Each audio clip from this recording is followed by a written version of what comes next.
Welcome back to part 2 of Insulating Workshop. Just to give a little background, I'm pretty new at recording film. I'm new at DIYing, new at editing videos, all that. So just doing my best. Looking forward to getting better. Looking forward to working outside more, doing more things, and also getting better as a video editor. So this is the initial way of how I began putting up insulation. The bats were 15 inches wide, so I would measure the 15 inches across from one side, measure the length, and then you see I had these 2x2s that I would cut to length and place in the areas.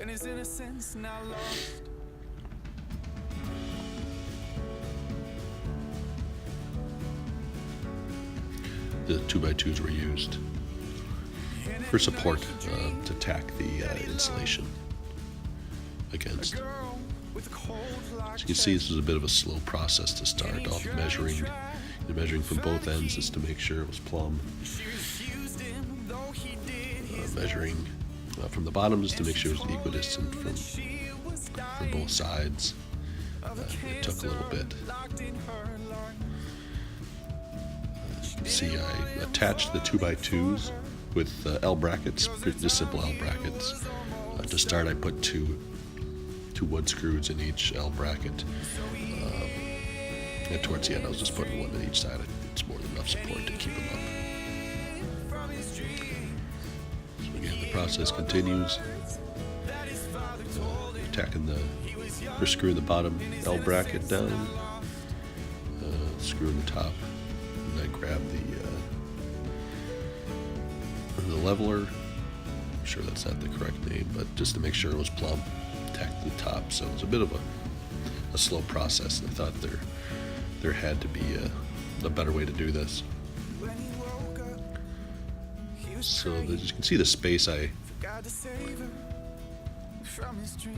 put the 2x2 up in was, it was maybe 12 inches on each side. So what I did was take 3 inches or so of insulation off, cut it down so it would fit a little better in that space. And then, of course, tack both ends to the sides. All this insulation I would hold on to, kind of throw it to the side. There's a bunch of different nooks and crannies and spaces that need to be a little bit more airtight. So that's what I would do with all this extra insulation. So here you can see just friction fitting the insulation in the space, just making it secure, and trying to make sure everything is tucked in but not too tight. So as I'm tacking here, I guess the gears are turning a little bit, thinking about the different ways of how I can make this go by a little quicker. And I've watched a lot of videos. Guys use jigs, use stop blocks, spacers to make their cuts more consistent.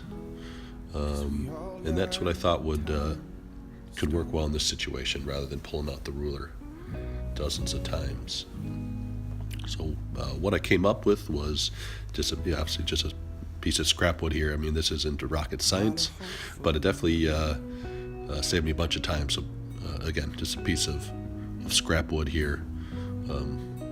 Cut it down to 15 inches with my good old DeWalt saw here that I'm getting to know a little better. So then what I would do is take that spacer, obviously place it between the two areas that I needed to be 15 inches.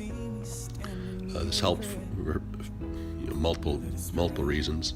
I could take the L bracket, and now the wood or the 2x2 had something to brace against when I was tacking it into the wood. So I could, if I was tacking the side of the L bracket to the 2x2, I could push against the 2x2 into this spacer.